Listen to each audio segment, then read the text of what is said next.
tingin nyo ay nagiging effective ba ang ginagawa nyo? Opo. Napapansin na po niya yung mga ignore po namin sa kanya. Lagi na po siya nagluluto para po sa amin. Para mapansin po namin po siya. Dapat po, nag-miss ko na po kayo. To me, I think she's really changed a lot. Seems for a lot better.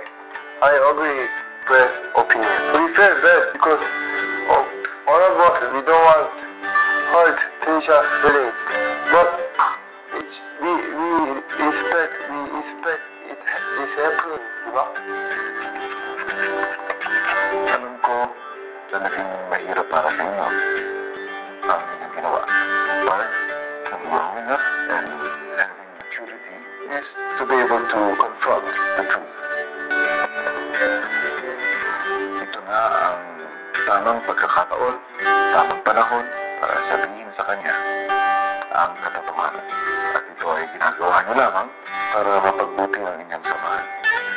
Ito na rin ang panahon para sabihin sa kanya kung ano ang nararamdaman niyo. Ano kaya mangyayari sa pag-harap ng teen housemates at Trisha?